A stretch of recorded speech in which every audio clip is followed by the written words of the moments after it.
Est-ce qu'il parle? C'est parti.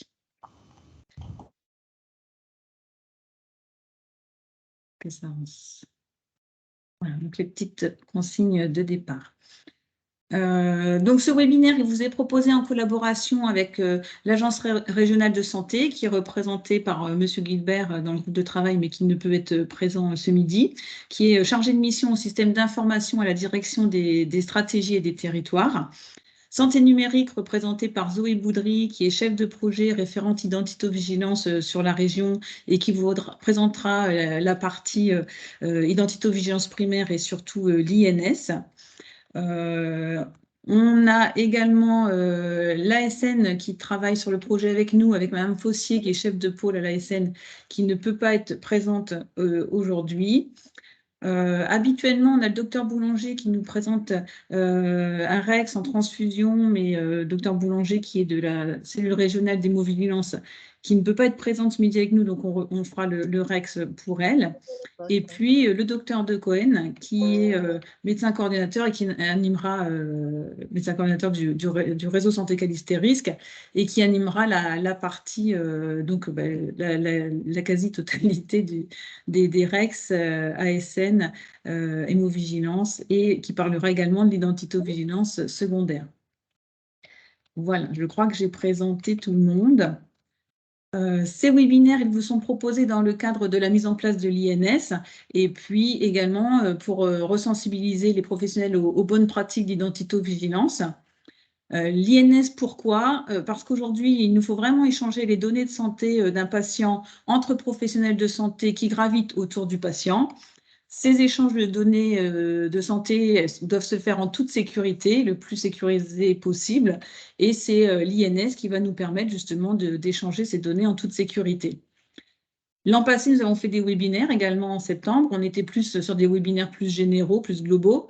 Cette année, on a voulu orienter les webinaires sur les risques dans les secteurs de laboratoire et dans les secteurs de radiologie au regard de tous les événements indésirables qui remontent au niveau de la région et qui sont souvent liés à des erreurs d'identité. Voilà. Donc, au sommaire, on reprendra sur les nouveautés avec l'INS, l'Identité nationale de santé. On parlera en pratique comment on applique les règles du référentiel national d'identito-vigilance à l'arrivée d'un patient ou d'un usager. Donc, vous aurez donc le bilan et les cas concrets de l'ASN et du centre régional d'hémovigilance, et puis une partie sur l'identito-vigilance secondaire. Tout de suite, je passe la parole à Madame Zoé Boudry. Merci Noël. Du coup, bonjour à tous. Donc effectivement, dans cette partie, on va voir comment est apparue l'identité nationale de santé. J'espère que vous en avez déjà entendu parler et si ce n'est pas le cas, on va voir de quoi elle se compose et ce que c'est dans cette partie également, ainsi que les avantages de récupérer ce fameux INS. On peut passer la slide. Donc, l'INS, ça constitue l'un des projets socles, comme on peut le voir sur la petite maison de Dominique Pont, donc l'un des référentiels socles de la feuille de route nationale du numérique en santé, fait également partie du Ségur. Et depuis le 1er janvier 2021, toutes les données de santé doivent être référencées avec l'INS afin de pouvoir les partager avec des partenaires. On peut passer la slide. Donc, tout de suite, on va voir de quoi est composé l'INS. Donc, l'INS, c'est un matricule INS qui revient à prendre le numéro de sécurité sociale, donc soit le NIR, soit le NIA. Donc, pour rappel, le numéro d'identification au répertoire des personnes physiques ou alors le numéro d'identification d'attente en fonction de si on a la nationalité française ou pas. Ensuite, il y a un OID, donc c'est un Object Identifier, qui est l'identifiant de la structure qui a récupéré le matricule INS en indiquant s'il est de nature NIR ou NIA. Donc, je ne sais pas si dans vos logiciels aujourd'hui, vous avez vu apparaître un petit logo qu'on verra juste ensuite, comment il se matérialise, qui vous permet de faire un appel au téléservice INSI, qui est en gros un appel contextuel aux bases de l'état civil et qui permet de récupérer à l'aide notamment des fameux traits de référence, où vous m'entendrez peut-être parler aussi de traits INS ou de traits stricts, les informations du patient que vous allez prendre en charge. Donc, l'INS, il est également du coup composé de ces traits stricts qui sont, on le rappelle ici sur la petite main, le nom de naissance, le premier prénom de naissance au moins, la date de naissance, le sexe et le lieu de naissance. On peut passer la slide, parfait. Donc l'INS, globalement, à quoi il sert? Bon, bah, bien évidemment, il permet de fiabiliser l'identité de l'usager qui va être pris en charge dans votre structure et du coup de faciliter les échanges et le partage de données de santé avec des partenaires ou avec d'autres cabinets de ville, des libéraux, voilà, des médecins généralistes, etc. Et son utilisation, donc le fameux rappel pour récupérer l'INS d'un usager, elle est restreinte. Donc son utilisation, hein. Donc elle est restreinte à un cercle de confiance d'acteurs qui sont les acteurs de la santé et du médico-social qui entrent dans la prise en charge de l'usager. On peut passer la slide.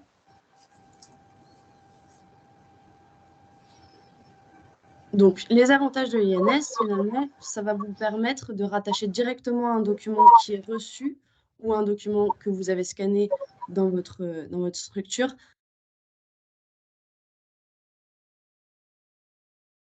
Pardon, Madame Baudry.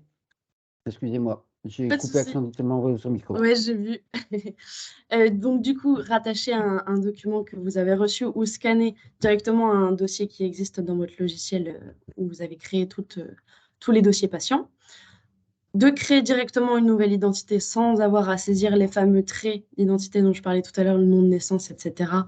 Donc voilà, ça limite le risque d'erreur parce que bon, l'erreur est humaine, on peut faire une faute d'orthographe sur un nom de famille ou sur un prénom. Ça vous permet donc de maintenir la qualité de la base patient que vous avez dans votre logiciel qui vous permet de créer des dossiers numériques et ça vous permet du coup, étant donné qu'elle est de très bonne qualité, normalement, d'éviter les doublons ou alors même limite d'éviter de déposer des documents si vous créez donc deux dossiers, de déposer des documents dans un mauvais dossier patient puisqu'il peut y avoir des homonymes, etc. Et donc c'est ce qui s'appelle une collision. Donc ça vous permet d'éviter les collisions, évidemment. On peut passer la slide. Donc ça vous permet aussi, et dans le cadre du Ségur, donc l'INS c'est la base, d'alimenter ou de consulter facilement le dossier médical partagé, et donc de déposer aussi, de déposer des documents, tout simplement. D'échanger par messagerie sécurisée avec les patients au travers de mon espace santé, puisque le patient sans INS ne peut pas avoir d'espace santé, puisque on peut échanger avec un patient par le biais d'une adresse mail qui lui est créée avec son INS et ensuite mon espace santé. Donc ça facilite également le partage des objets d'ICOM, donc voilà, les images sur CD, les impressions de compte rendu ou des images de radiologie par exemple. Et ça répond aux critères IQSS et IFAC et aussi ça a un impact sur Open puisque l'un des indicateurs dans le programme Open, c'est de pouvoir alimenter le dossier médical partagé. Et donc, pour mettre en place l'INS, finalement, il y a eu un référentiel national d'identité-vigilance qui a été publié par arrêté également le 8 juin 2021. Et en gros, dans ce référentiel, on retrouve toutes les exigences et toutes les recommandations qui sont faites afin d'uniformiser les pratiques d'identité-vigilance. Et on retrouve également la gestion de l'INS qui est finalement toute nouvelle. On peut passer la slide. Donc là, on va voir en pratique comment appliquer le référentiel national d'identité-vigilance à l'arrivée de l'usager. C'est un peu succinct, mais on va pouvoir passer la slide. Là, on voulait vous faire un rappel sur le fait que la première étape, quand un usager arrive dans une structure, c'est de lui demander un document qu'on appelle un document à haut niveau de confiance. Donc, dans le référentiel national d'identité-vigilance, on recense un ensemble de documents qui permettent de valider une identité, donc de valider une identité pour pouvoir ensuite aller récupérer le fameux INS. Donc, On compte le passeport français ou étranger, la carte d'identité française ou étrangère, le titre de séjour temporaire ou permanent. Pour les mineurs, s'il n'y a pas de carte d'identité, puisqu'elle est obligatoire pour un mineur à partir de 13 ans, on peut demander le livret de famille ou l'extrait d'acte de naissance avec un document à haut niveau de confiance du tuteur légal ou du parent. Et pour les personnes âgées qui n'ont pas de document également, on peut demander l'acte de naissance avec un document à haut niveau de confiance d'un parent descendant. Donc, typiquement, pour une personne âgée, soit la fille ou soit la petite fille qui s'assure et accompagne tout le monde. Ça. Est-ce que vous pouvez couper votre micro, s'il vous Ok, plaît? ben écoute, je vais lui dire de sonner plutôt à...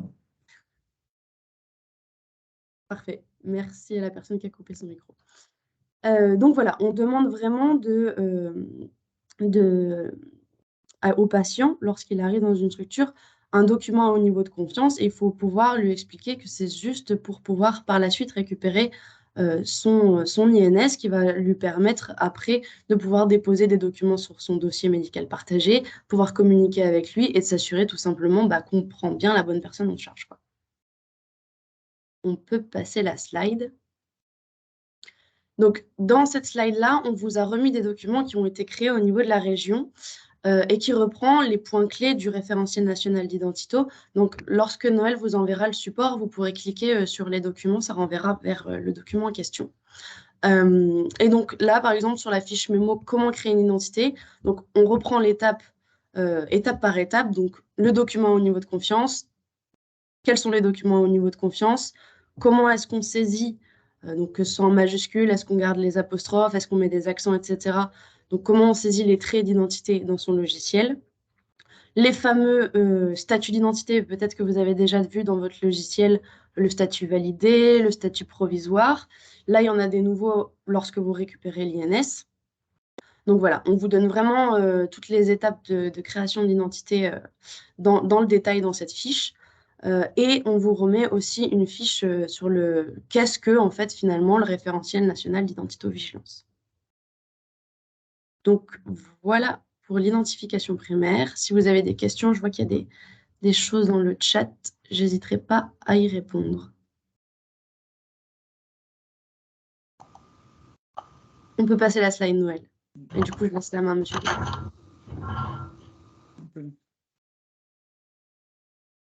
Pas de questions sur cette première partie? Je laisse la parole au docteur Decogne. Oui, bonjour à tous, merci d'être venus si nombreux, c'est une bonne chose. J'espère qu'il y a beaucoup de soignants de terrain, c'est une chose qui pour moi est importante.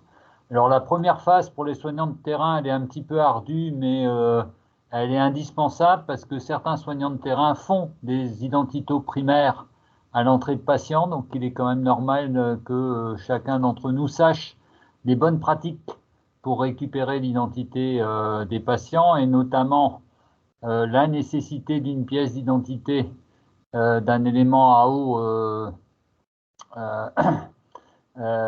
qui est à haute justification d'identité. Ça, c'est le premier point et c'est un point aussi qui, en tant que patient, on doit connaître.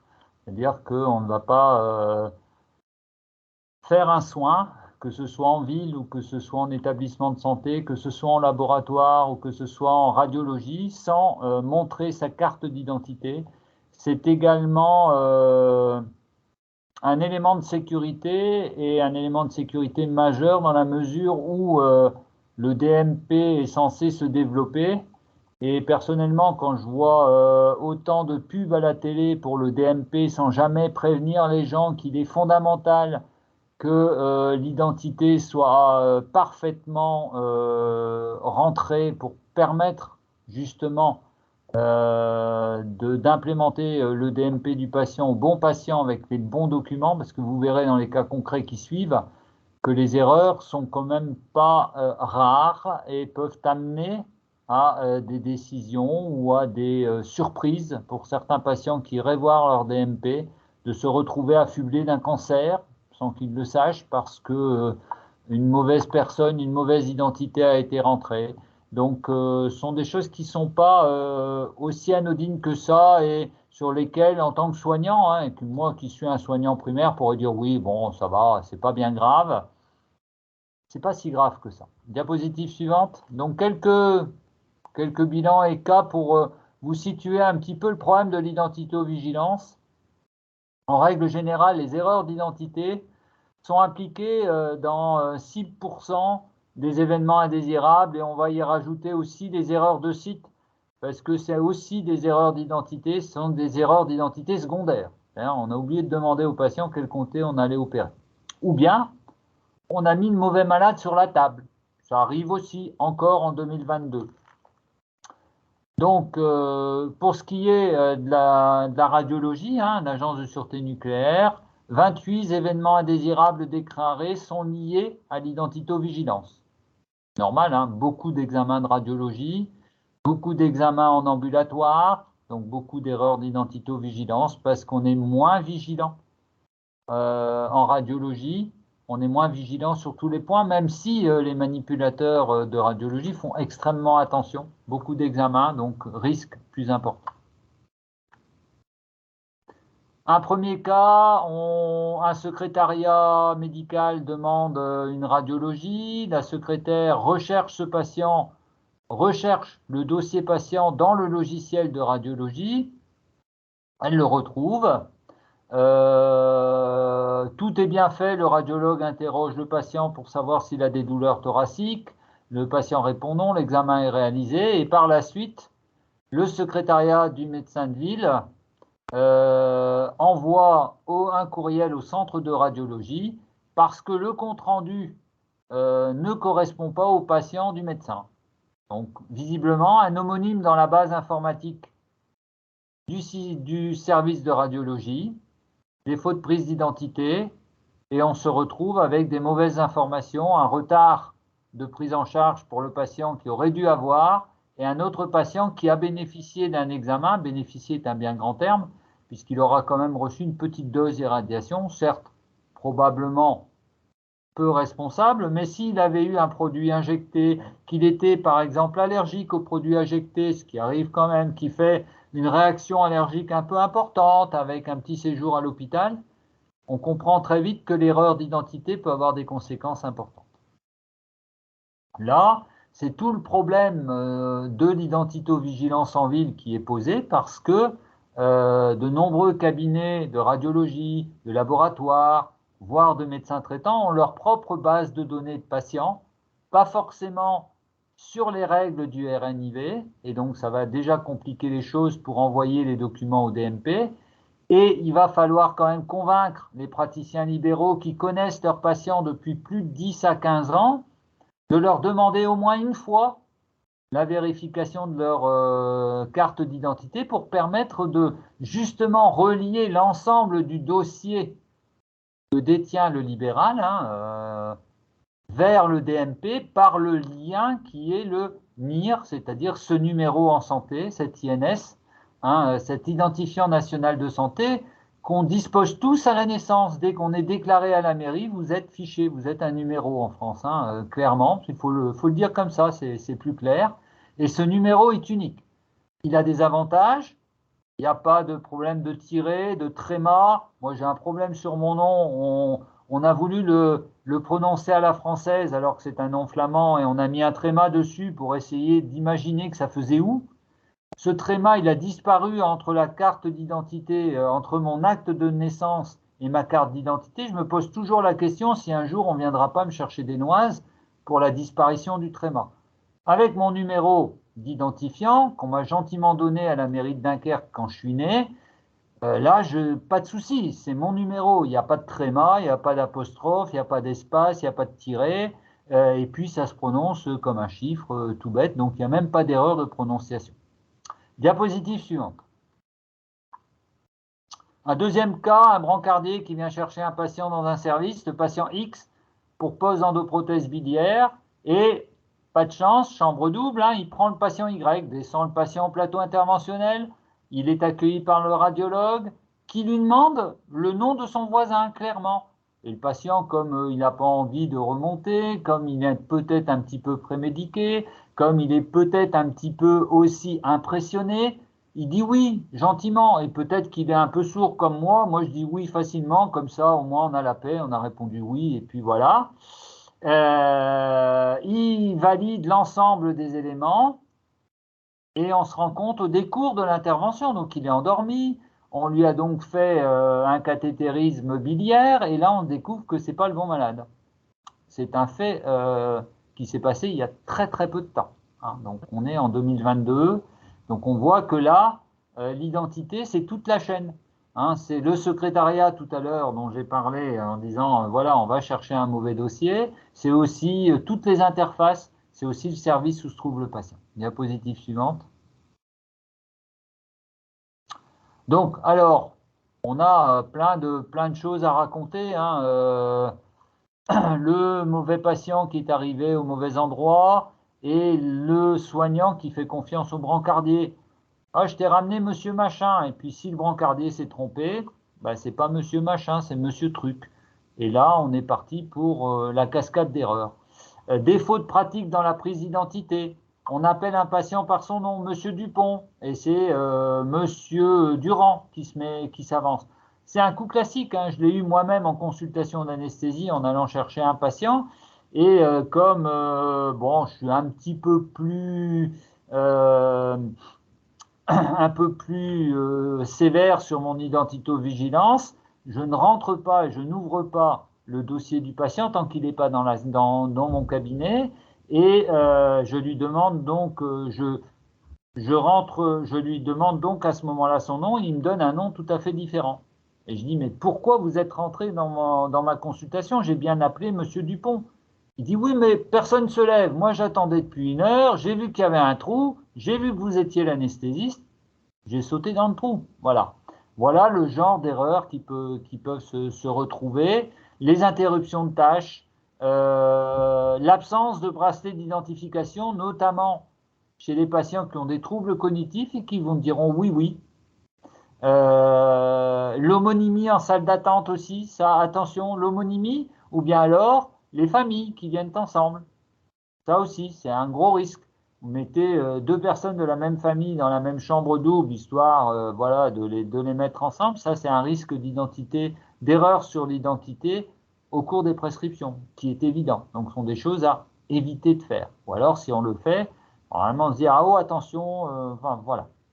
Erreur d'étiquette sur l'ordonnance, erreur d'étiquetage des bons de laboratoire aussi. C'est un grand classique et les labos, en règle générale, ils sont assez fins pour dépister les erreurs. Diapositive suivante. Voilà encore un exemple. Hein. Monsieur X a une échographie. Il est parfaitement content de son échographie. Tout le monde était gentil. Tout le monde a bien vérifié. Néanmoins, personne n'a demandé son identité. Personne n'a vérifié son identité sur un document à forte valeur. Et ben donc, ce compte-rendu d'examen, il ne va jamais pouvoir être intégré au DMP, ce que je vous disais tout à l'heure.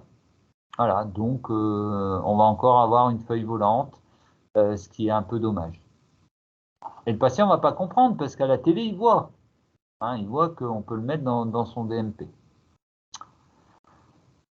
Voilà, donc au moment de l'examen aussi, pas de correspondance de l'imagerie avec le dossier patient. Et quand le médecin traitant reçoit le compte-rendu, ce n'est pas le bon examen qui est fait.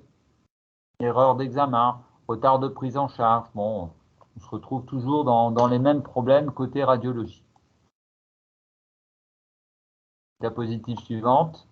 Bon, voilà encore des causes d'erreur, hein, des patients qui se ressemblent physiquement, des patients malentendants, je vous ai dit tout à l'heure, hein, patients maîtrisant mal le français, patients incapables de décliner leur identité, patients à troubles cognitifs, documents d'identité pas toujours présentés. Il faut savoir que dans le cadre de la recherche de l'INS, les patients qui viennent à l'hôpital ne peuvent pas s'opposer à la présentation d'une pièce d'identité. C'est écrit clairement dans le référentiel de l'INS. Nouveau-né, parfois 3 changements d'identité en 3 jours. Ben oui, les nouveau-nés, ça peut changer de nom et ça pose un problème. C'est d'ailleurs, sur le plan identitovigilance, un vrai un vrai souci pour la transfusion, dans la mesure où, pour transfuser un nouveau-né, il est obligatoire d'avoir l'identité et le groupe sanguin de sa maman. Donc, clairement, le lien maman-nouveau-né doit être maintenu de façon à permettre les transfusions si nécessaire. Les prénoms composés, les usurpations d'identité, qui sont de plus en plus fréquentes, tout le monde le sait. C'est d'ailleurs pour ça que la carte vitale n'est pas un document à forte valeur d'identité. C'est un premier point. Et la carte vitale sert aussi pour les enfants. Donc les enfants, l'identité des enfants ne peut pas être prise sur le numéro de carte vitale des parents. Ils ont leur propre numéro. Donc la carte vitale, attention, c'est un document sur lequel, dans 90% des cas, vous allez retrouver une bonne partie de ce numéro INS, mais les cartes vitales ne sont absolument pas sécurisées en termes d'identité. Pareil, pour les dames, les noms de jeunes filles ne sont pas forcément inscrits sur la carte vitale, ou du moins pas différenciés. Donc, avec le nouveau référentiel, le seul nom qui a valeur pour l'identité est le nom de naissance. Et donc, ça peut être aussi complexe pour certaines personnes qui ont entendu pendant 50 ou 60 ans leur nom d'épouse, de redescendre à leur nom de naissance, ça peut être difficile. Ça peut être compliqué, on peut le comprendre, mais c'est le nom de naissance qui reste le seul et l'unique à prendre en compte en termes d'identité pour les femmes. Et après reste le problème des genres, des transgenres, des personnes qui changent de genre. Pour cela, tant que la pièce d'identité n'est pas remise au bon genre, il reste sur le genre antérieur, ce qui peut entraîner, et on peut le comprendre, des soucis, des irritations, voire même plus, des manifestations en disant oui, on ne prend pas en compte mon genre. Néanmoins, que tant que le genre n'a pas été changé sur la carte d'identité, on reste au genre précédent. On a aussi des soucis d'identité avec les personnes qui demandent l'anonymisation, forcément, ou avec les personnes qui ont des noms d'emprunt connus, voilà.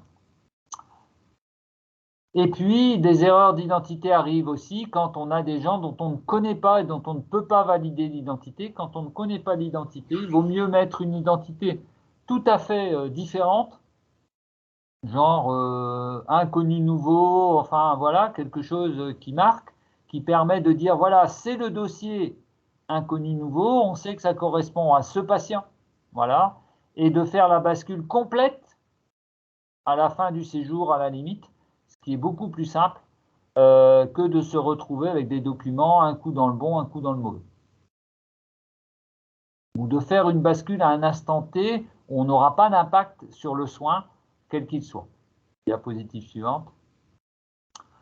Lié aux identités, liées à la technique, alors il y a aussi beaucoup des identités, je vais passer, je vous les ai fait avec mon nom, orthographe, date de naissance inconnue aussi, homonyme, similitude, donc tout ça, ça fait partie des causes d'erreur.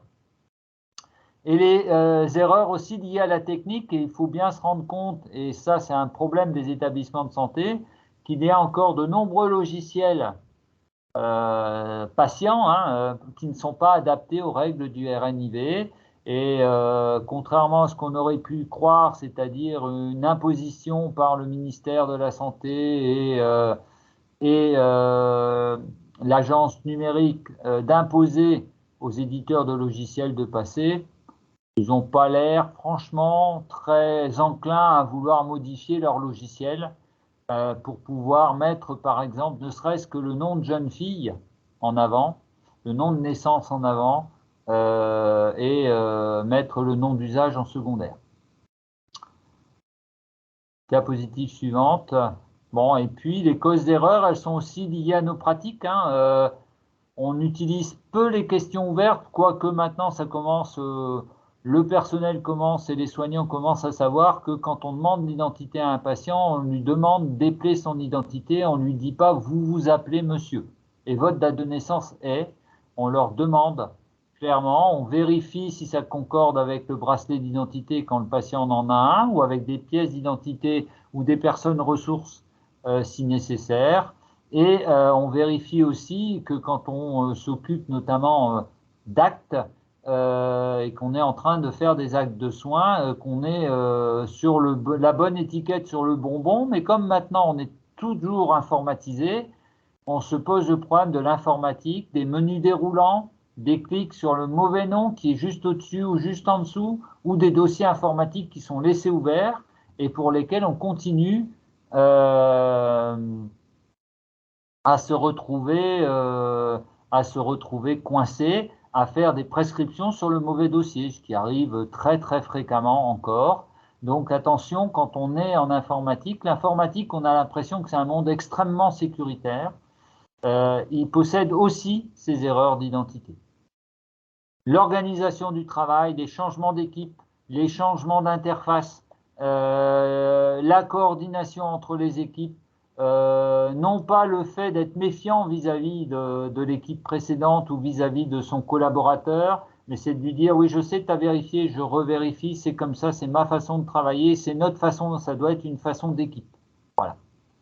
Diapositive suivante. Les erreurs administratives, on en a parlé, et puis effectivement, hein, les conséquences des erreurs d'identité, elles peuvent être lourdes. Réaction allergique, mauvais examen, mauvais endroit ou mauvais résultat d'anapath, exérèse d'un cancer à un patient qui n'en a pas. Ce sont des choses qui arrivent encore. Erreur médicamenteuse, surdosage parce que on était en train de prendre en charge un adulte et puis du coup c'est un enfant. Erreur de produit, on devait faire un isotope cardiaque et on fait un autre isotope. Erreur d'identification des tubes de prélèvement, tout ça, ça fait partie des conséquences qui peuvent être extrêmement graves. Alors beaucoup d'erreurs sont rattrapées avant que n'arrive une erreur, un événement grave, mais il faut savoir que certaines erreurs d'identité amènent, hein, on a vu, hein, dans 6% des cas, à des événements indésirables graves. Défaut de facturation, c'est vrai que c'est aussi un problème c'est aussi une source d'erreurs d'identité puisque les établissements de santé se fient aux données de la carte vitale pour être remboursés. Donc au final, très souvent, de moins en moins, mais très souvent, l'établissement de santé dit non, vous ne prenez pas l'identité réelle du patient, vous prenez celle de la carte vitale, sinon on ne va pas se faire rembourser. Donc là, on voit, entre guillemets, le travail qu'il y a à faire avec la caisse primaire d'assurance maladie. J'ai vu que dans les questions, avant de passer la parole à Madame Boulanger, quelqu'un a mis qu'un patient peut refuser de montrer son document. Je ne suis pas certain. Je voudrais que Zoé, elle réponde. Mais c'est justement moi qui l'ai dit, Monsieur Decoen. En fait, Ah. il peut pas, il n'est pas obligé. Ce que j'ai indiqué, c'est qu'il ne peut pas s'opposer à ce qu'on récupère son INS, mais il peut s'opposer à donner sa carte d'identité, quoi.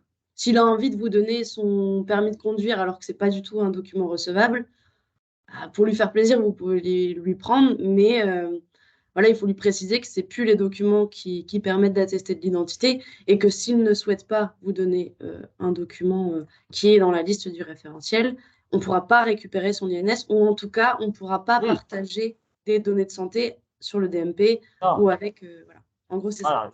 Je suis d'accord avec ça. C'est que, en fait, clairement, il est écrit qu'un patient ne peut pas s'opposer. S'il s'oppose, dans ce cas-là, clairement, il est averti que l'ensemble de ces documents risque de lui entraîner d'abord des gros soucis et l'absence de partage de ces données. Ça aussi, voilà, c'est plus dans ce sens-là. C'est que c'est assez facile de lui expliquer, écoutez, là, franchement, vous prenez un risque. Voilà. Je ne sais pas s'il y avait d'autres questions, si on veut, ou si on les traite à la fin, ça ne me dérange pas. Je regarde tout de suite, mais je n'ai pas vu d'autres. Pas d'autres questions sur ce point? Il y avait une question pour les personnes âgées. Ça, c'est un vrai problème, je suis d'accord. Il y a des personnes âgées qui n'ont plus de carte d'identité. C'est vrai. Qui n'ont plus moyen de faire valider réellement. Alors, voilà, on parle d'extrait de naissance et effectivement, mais c'est compliqué. Il y a un travail à faire, pour ça qu'il faut le faire au plus tôt, de façon à ce que voilà, on se retrouve plus coincé avec des gens sans pièce d'identité.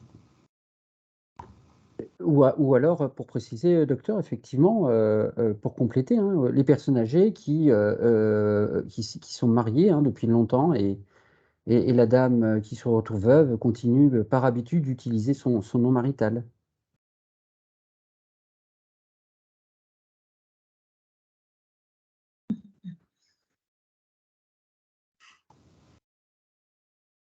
Madame Boulanger? Oui, Christophe, j'espère que vous Merci. m'entendez bien. Oui. Merci d'être là. Mais je remercie Séverine Sapelier, infirmière hémovigilante du centre hospitalier de Dunkerque qui m'accueille dans son bureau. Merci aux organisateurs d'avoir permis à l'hémovigilance de participer à ce webinaire. Je vais vous présenter des cas marquants en transfusion. Diapo suivante, voilà. En hémovigilance, nous avons une base de déclaration des incidents graves de la chaîne transfusionnelle. C'est la base IFIT.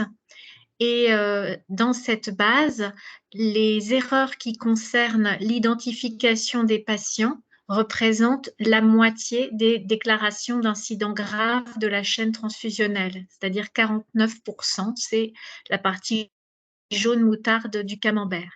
Au niveau national, c'est à 42%. Ce sont des déclarations qui viennent des acteurs de terrain, hein, les soignants de terrain, les correspondants d'hémovigilance.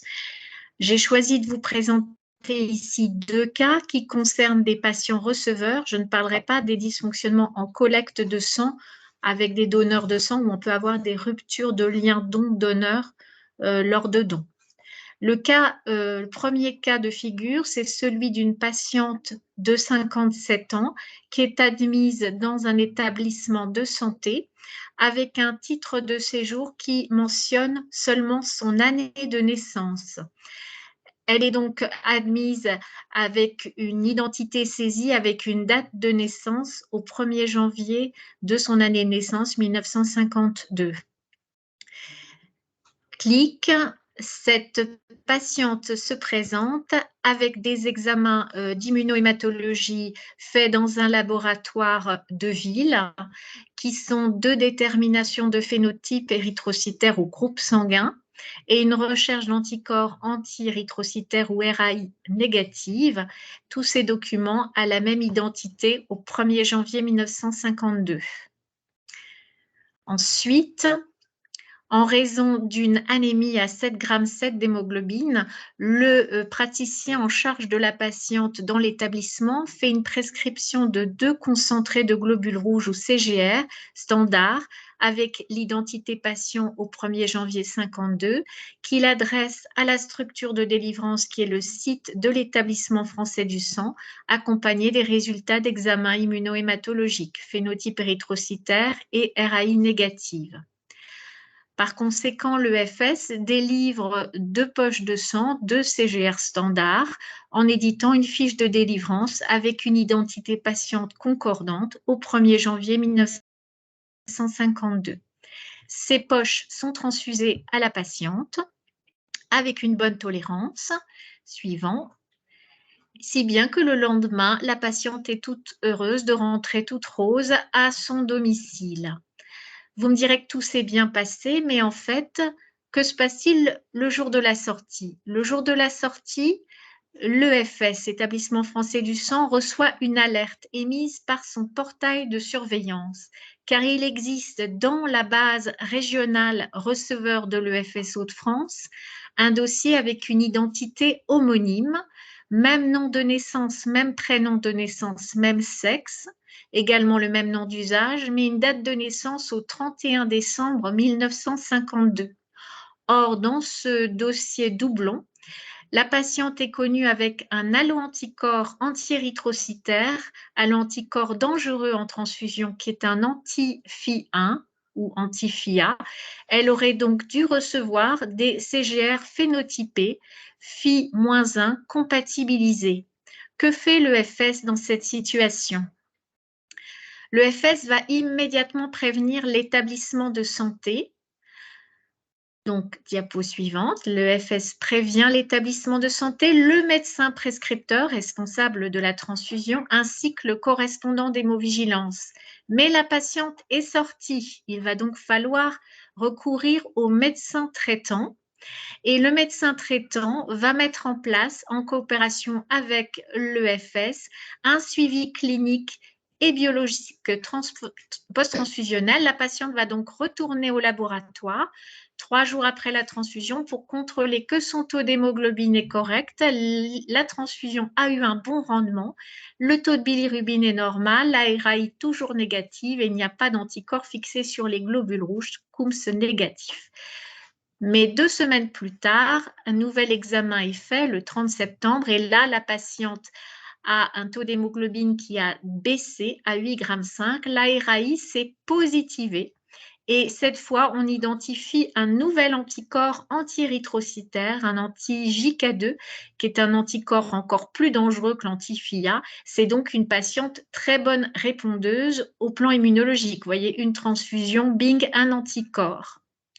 Donc, les actions correctives mises en place, ça va être de corriger l'identité correcte parce que quand on a un titre de séjour avec une année de naissance uniquement, sans connaissance du jour et du mois, il faut enregistrer les gens au 31 décembre et non au 1er janvier.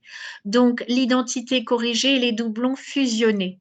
On va donc détruire informatiquement, annuler dans l'informatique et détruire les résultats d'examen immunohématologique édités sous la mauvaise identité. On va demander à la patiente de détruire ces résultats papier qui ont été édités à la mauvaise date de naissance, 1er janvier 52, et on va tenir compte de ces 2 alloanticorps anti-érythrocytaires et mettre à jour les protocoles transfusionnels, à la fois au niveau de l'établissement français du sang et au niveau de l'établissement de santé. On va également informer la patiente qu'elle a besoin d'un sang particulier, phénotypé, compatibilisé du fait de ses anticorps transfusionnels.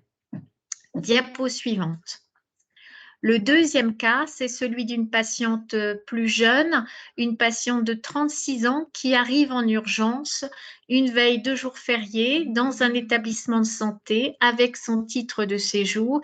Elle arrive au terme du 5e grossesse, elle vient pour accoucher. C'est un établissement qui dispose d'une maternité de niveau 2, d'un laboratoire de biologie médicale qui fait ses analyses groupe sanguin immunohématologie et un dépôt de sang type dépôt de délivrance. Elle est enregistrée avec date de naissance au 21 décembre 85. Si jamais cette patiente venait à saigner après l'accouchement du fait d'une hémorragie de la délivrance, quels seraient les phénotypes des poches de sang, des CGR à délivrer en urgence vitale immédiate? Première possibilité, est-ce que vous délivreriez du sang O négatif, les CGR RH -1, -2, -3, ou deuxième possibilité, est-ce que vous délivreriez du sang O positif, RH1, -3, -4?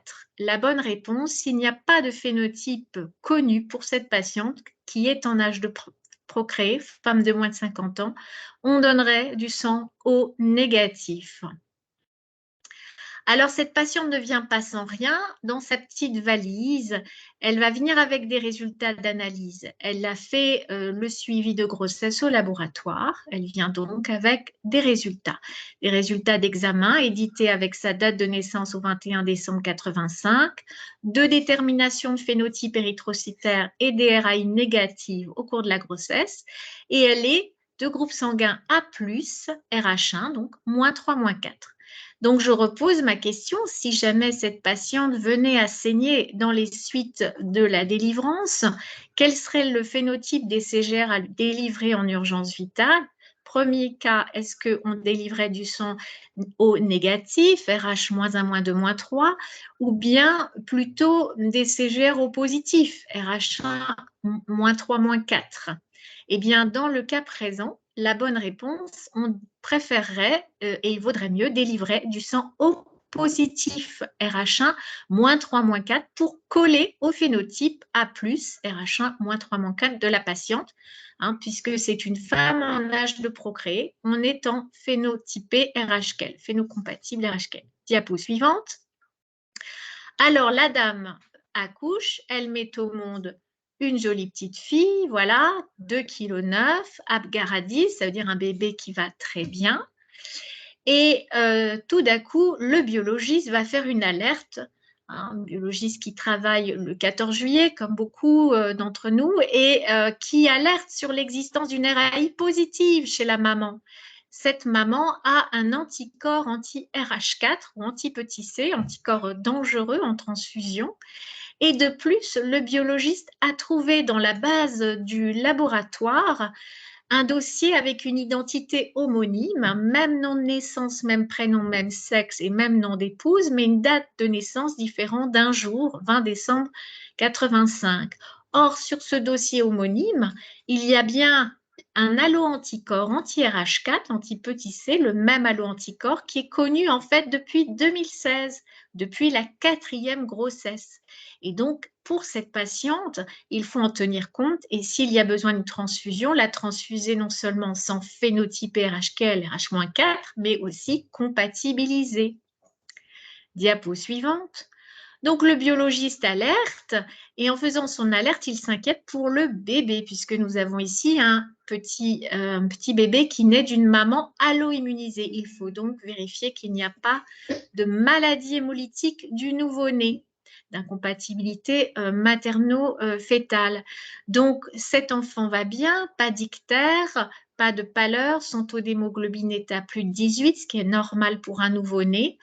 Bilirubine normale, mais cette petite fille est bien RH4 petit c+, avec heureusement un COMS négatif. Donc, il y a bien une incompatibilité materno-fétale, donc, mais heureusement sans impact néonatal. Et l'inquiétude, c'est que si dans ces cas-là, on avait méconnaissance de l'allo-anticorps maternel, connu antérieurement chez la maman, eh bien, on risquait, vous voyez, en urgence vitale, si on délivrait du sang au moins, que ce soit pour la mère ou l'enfant, il était incompatible, puisque le sang au moins n'est pas universel, contrairement à ce que vous en pensez. C'est un sang qui est RH4, qui exprime l'antigène petit c, et donc le sang O négatif n'est pas forcément mieux que le sang O positif. J'espère que vous retiendrez le message.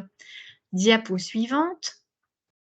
Alors, comment un anticorps apparaît, disparaît? Comment une RAI positive peut-elle se négativer, piégeant ainsi les soignants, les prescripteurs qui méconnaissent cette antériorité?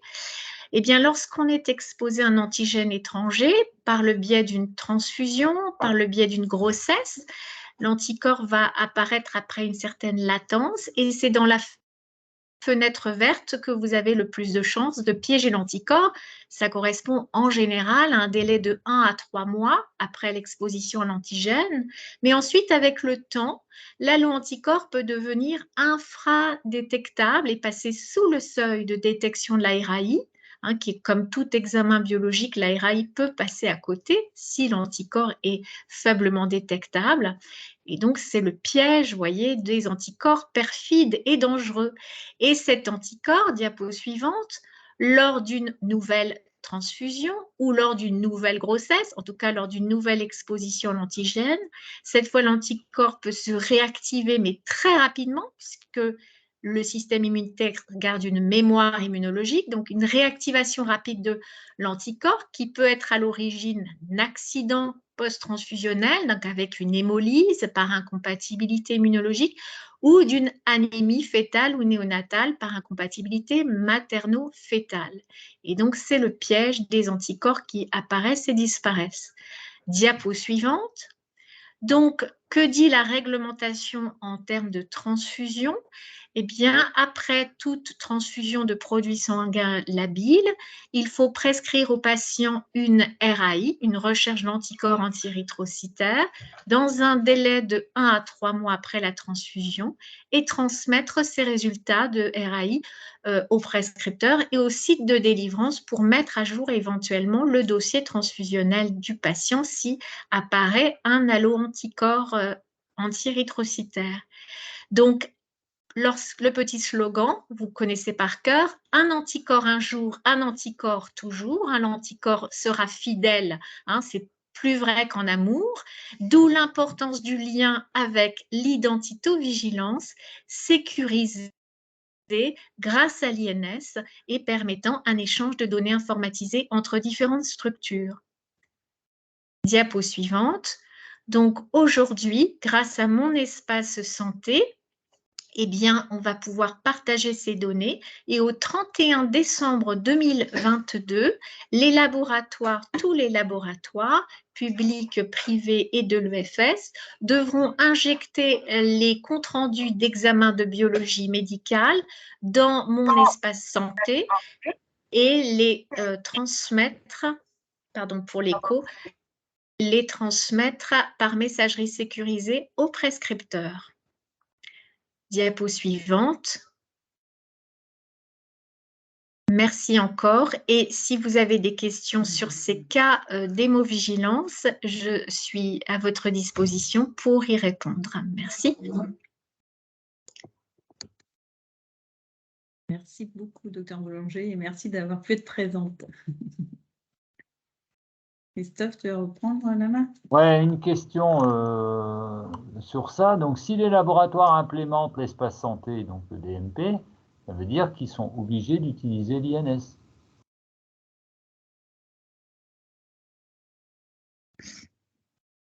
Vous n'avez plus de micro. Il faut ouvrir votre micro, docteur Boulanger.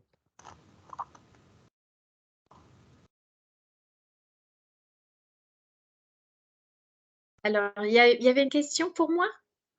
Oui, celle-là. Alors, dis-moi.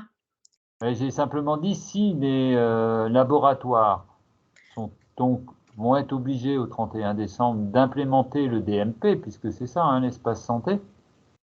Oui. Ils vont devoir être soumis à l'INS. Exactement. Donc, il y a eu des financements dans le cadre du numérique en santé et il y a dans la région Hauts-de-France déjà des laboratoires d'analyse médicale privés qui ont commencé à transmettre et à alimenter mon espace santé pour certains patients. Pas tous, mais ils ont eu, certains l'ont déjà adopté et donc ça va venir voilà, progressivement. Je crains malheureusement pour l'EFS ce soit un petit peu en retard, mais bon, en tout cas, normalement, c'est un laboratoire comme un autre, en tout cas. Donc, on espère qu'ils pourront le faire le plus rapidement possible. Ok. Il n'y a pas d'autres questions, continue. Diapositive suivante alors. Alors, identito-vigilance secondaire.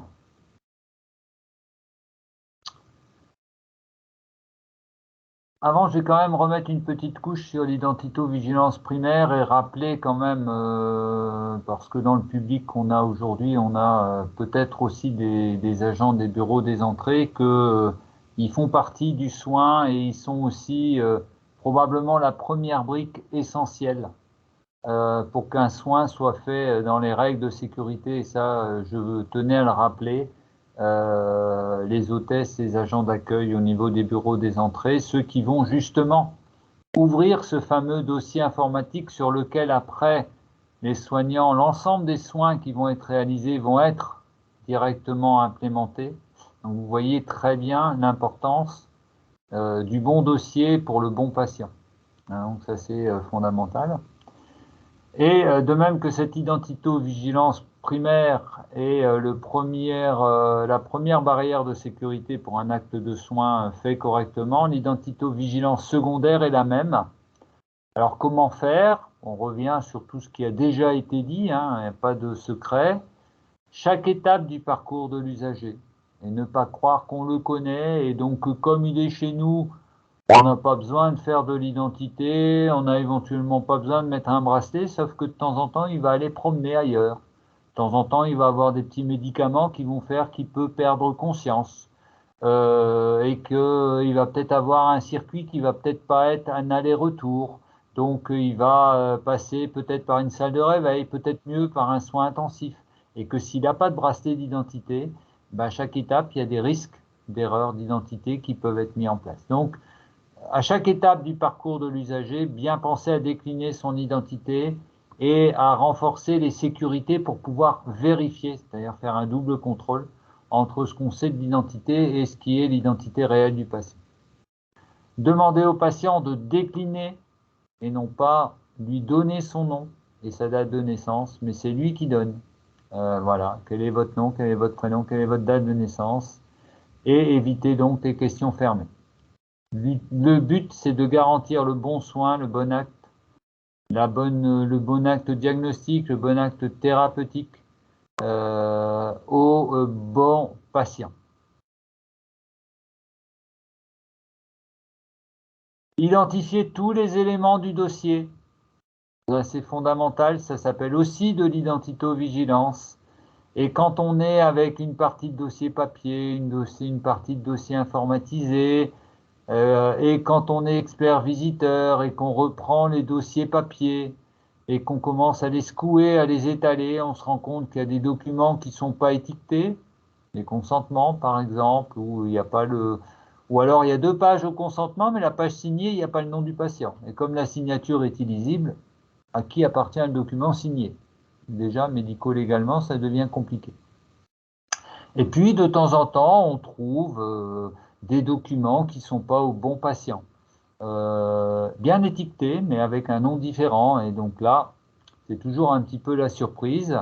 Et le mélange de données, la perte de données ou des données, ou bien on peut très bien lire un résultat de CBU qui appartient au voisin. Et comme il est dans le dossier et dans la pochette, on ne fait pas attention au nom qui est présent effectivement correctement étiqueté et on traite le CBU du voisin. Ça, c'est un grand classique des résultats de laboratoire dans le temps qui arrive beaucoup moins maintenant puisque la plupart du temps c'est informatisé. Donc, un seul message, éviter le papier.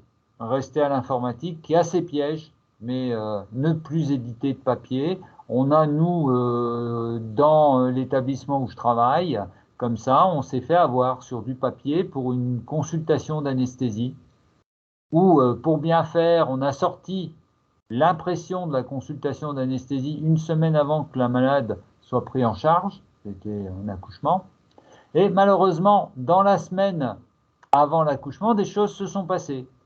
Et donc, on a implémenté l'informatique correctement, mais on a gardé dans le dossier la feuille d'anesthésie du départ, 1 semaine avant, qui ne contenait pas les éléments majeurs, notamment des éléments disant il ne faut pas poser de péridurale à cette patiente.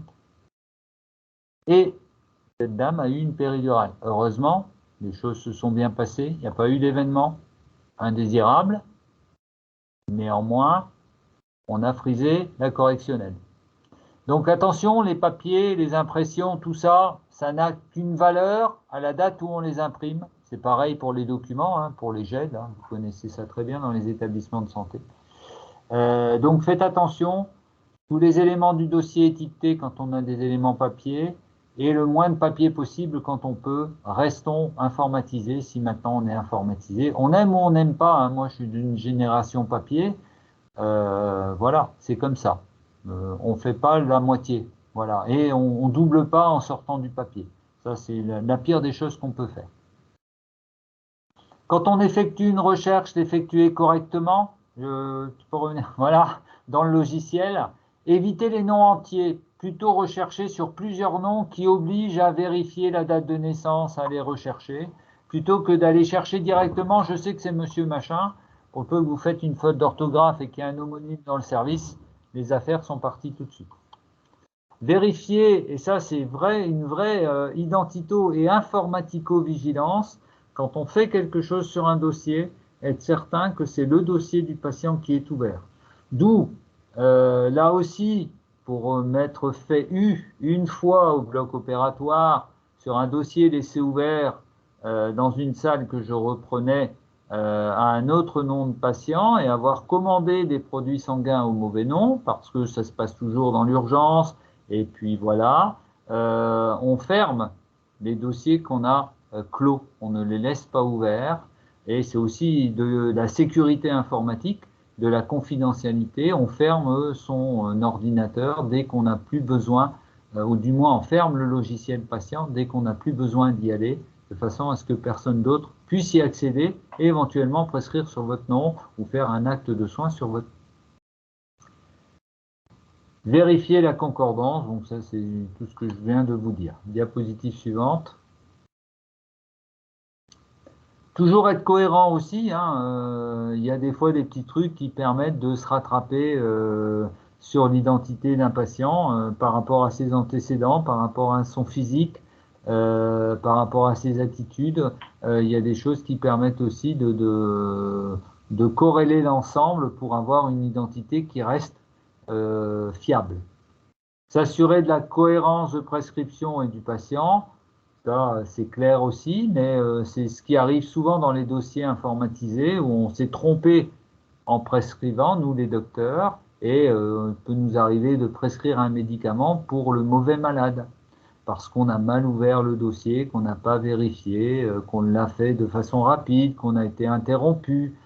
Tout ça sont des choses où il faut faire extrêmement attention avec l'informatique, et je suis sûr que beaucoup d'entre vous ont déjà eu ces gags-là, de mauvaises prescriptions, de mauvais soins ou de mauvaises rentrées déconstantes sur un mauvais patient. Vérifier l'identité sur le bracelet, parce que des fois, il peut y avoir des erreurs sur le bracelet aussi. Et puis, bien faire la concordance entre ce que dit le patient et ce qui est marqué sur le bracelet, ou bien sur la photo, ou bien sur tout autre document, hein, on peut imaginer éventuellement aussi une carte, hein, tout simplement, un badge, hein, qui pourrait être moins traumatisant qu'un bracelet, qui pourrait être porté au cou. Certes, ça peut éventuellement s'échanger, mais c'est peut-être un élément de sécurisation aussi au niveau de l'identité avec la photo. Diapositive suivante.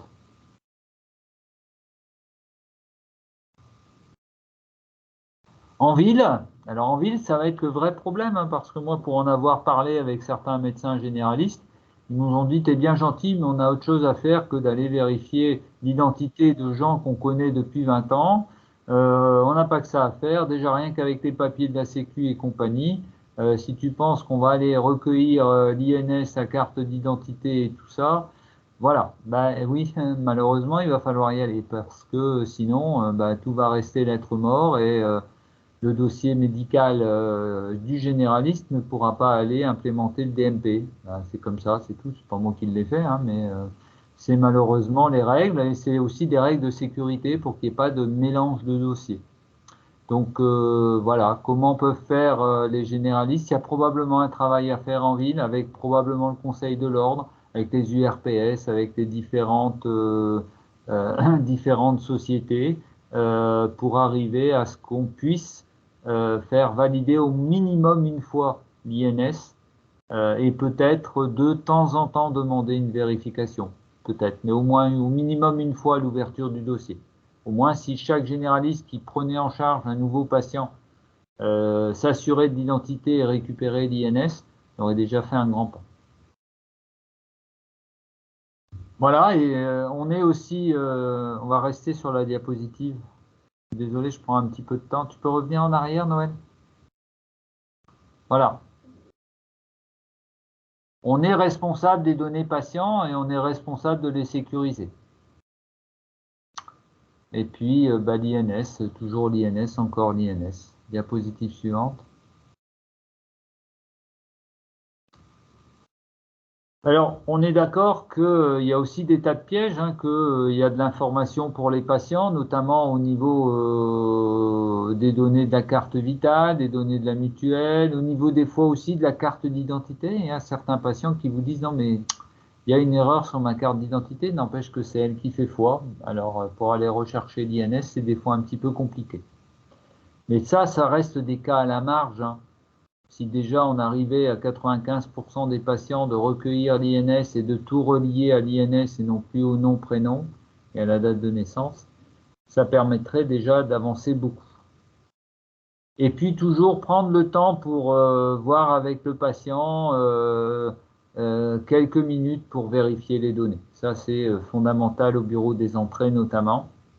Et faire attention dans tout ce qui est système libéral, mais qui aussi arrive au public, où les gens font une préadmission, envoient leurs documents d'identité maintenant par email, après les avoir scannés.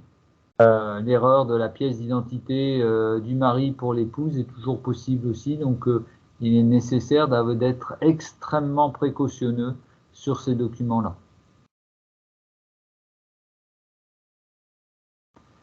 Alors, la fin du fin, hein, une fois qu'on fait bien son travail, je suis persuadé que vous allez trouver des erreurs. Vous allez trouver des dossiers qui sont pas tout à fait correctement ouverts, pas la bonne écriture du nom, une erreur de chiffre sur la date de naissance. Vous allez en trouver, c'est évident.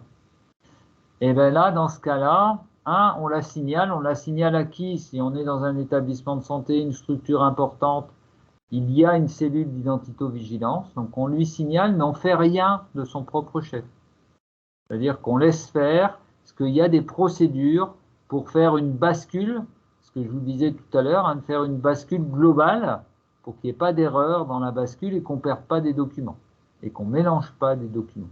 Donc on ne fait rien, on reste comme ça, on sait qu'il y a une erreur, on reste dans ce modèle-là, parce qu'on fonctionne dans ce modèle-là depuis le début, et à un instant T, éloigné d'actes de soins, ce qui est quand même beaucoup mieux, ou d'actes de diagnostic, on fait la bascule et on fait une bascule complète.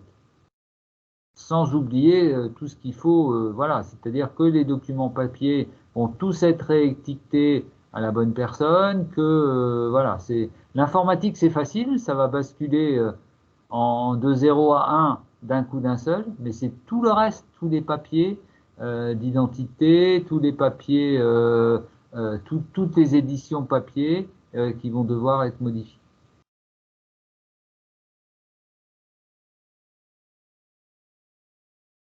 Voilà un slogan bien identifié pour pouvoir bien soigner. C'est-à-dire qu'il y a un prérequis à faire un soin, c'est l'identité. Et c'est quelque chose qu'en tant que soignant, on n'a pas forcément en tête dès le début de nos études. Ça commence à rentrer parce que c'est quand même un gros travail de fait. Mais si on veut faire un soin correctement, ça commence par une identification du patient, systématiquement, tout le temps, parce que ces erreurs d'identité, elles peuvent être graves et elles sont, on va dire, à 99,99999% toujours évitables. Voilà. Donc un petit rappel pour finir ce webinaire. Notre identité, elle se bâtit sur 5 traits: nom, prénom, date de naissance, lieu de naissance et genre. Voilà. Elle se valide pour permettre de la relier à notre numéro d'identifiant national de santé qui est unique et qui vous permet ensuite de naviguer dans les limbes de l'informatique de l'espace santé des établissements par le biais d'une pièce d'identité qui va valider ce que vous dites, que vous êtes bien monsieur machin, votre prénom c'est bien Arthurin de Godefroy, que votre date de naissance est bien le 5 mai 1902, que vous êtes bien masculin et que vous êtes bien né à Trifouilly-les-Oies. Voilà, donc tout ça c'est marqué sur votre carte nationale d'identité, sur votre passeport, éventuellement sur le titre de séjour, et c'est ça qui va valider pour obtenir votre numéro national de santé.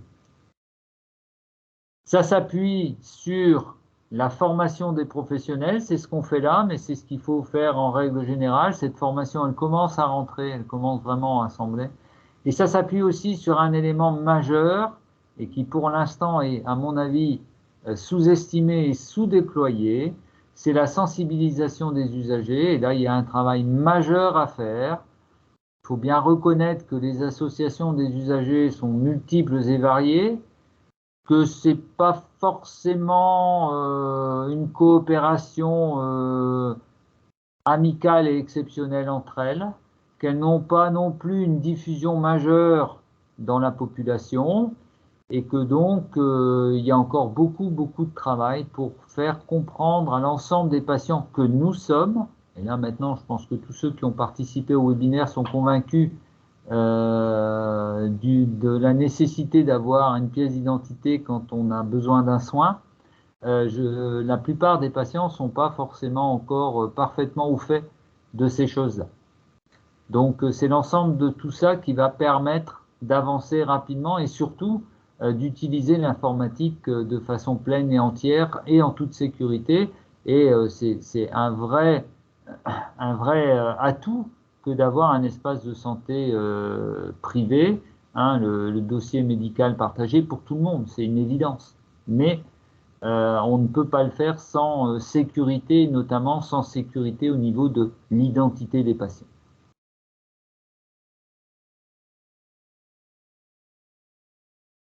Voilà. Merci Ouvert à beaucoup. discussion si vous souhaitez. Il y a des questions?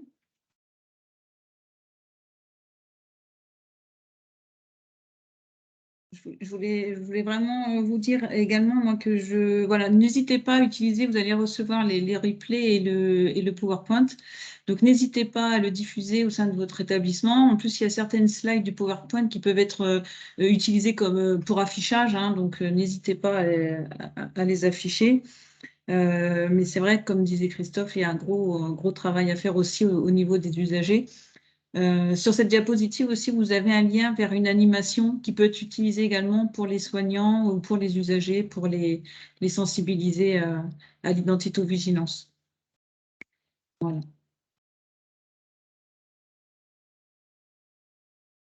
Question.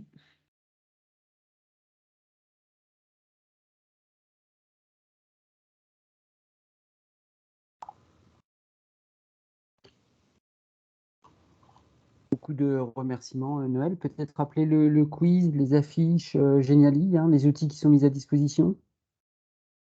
Oui, je renverrai également dans le mail, effectivement, les affiches qui ont été diffusées ce mois-ci, différentes affiches, une affiche par semaine. Je ne sais pas si vous avez pu voir dans les mails, si vous avez tous reçu les mails, mais en tout cas, une affiche par semaine. Je vais remettre ça dans le mail. Et puis, le Geniali, je remettrai. Et puis, le lien vers le site également qui vous renverra vers Santé numérique ou vers nos documents internes qui peuvent être, dont vous pouvez avoir besoin, en fait. Donc, plein de choses à disposition.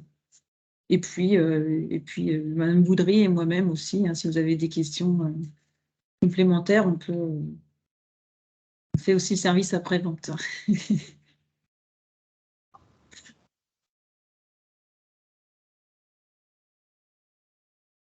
Pas de questions. Je vais arrêter l'enregistrement. Pas de questions du tout.